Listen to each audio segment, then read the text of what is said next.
qui est important, c'est que ce troisième événement mondial puisse avoir des retombées pour le commerce et l'artisanat toulousain, départemental, mais aussi régional, puisque l'idée étant bien sûr de saisir cette opportunité d'avoir un nombre important de touristes à Toulouse.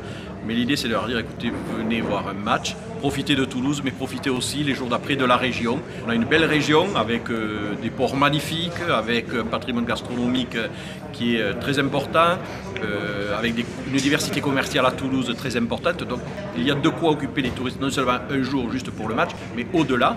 Et l'idée, c'est aussi d'avoir un bon accueil et de recevoir ces touristes, de leur montrer tout ce que l'on a pour qu'ils puissent revenir, non seulement aller faire la promotion de Toulouse chez eux, dans leur pays, mais aussi rester et puis consommer et se dire vraiment Toulouse c'est une ville accueillante, chaleureuse, on y trouve tout, revenez, et le but c'est de travailler pour les 10-15 ans à venir.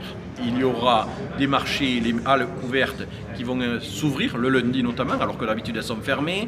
On travaille avec les commerçants pour voir s'ils veulent être ouverts le dimanche, quelles sont les heures d'ouverture qu'ils pourraient faire en plus en fonction des heures de match. C'est une opportunité pour le commerce toulousain de s'adapter et de faire du business. Le but étant que dans cette morosité ambiante, on puisse donner du baume au cœur et de la chaleur à ces commerçants et artisans pour qu'ils puissent retrouver une dynamique au moins le temps de l'Euro et ensuite sur les années à venir. Le stadium fait partie d'un équipement métropolitain depuis le début du mois de janvier et de l'année 2016. Donc, tout a été fait pour accueillir cet événement dans des conditions tout à fait idéales. D'abord les investissements massifs, 46 millions d'euros pour rénover le stadium, même si cette rénovation profitera au-delà de l'Euro aux clubs qui occupent régulièrement ce lieu mythique pour les rencontres sportives, le TFC, le Stade Toulousain par exemple. Nous avons engagé la semaine dernière une séance de luminothérapie pour la pelouse pour que celle-ci soit vraiment dense, grasse et belle à l'occasion de ces rencontres.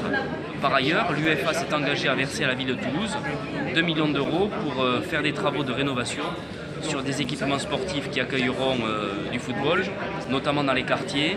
Je pense par exemple au stade de Amouroux, je pense au vestiaire et au stade de la ZAC de Lers, je pense au stade du complexe sportif de Rangueil. Bref, des travaux d'envergure qui vont améliorer la vie quotidienne, comme par exemple également les travaux des terrains de sport de la Ramée qui appartiennent à la ville de Toulouse.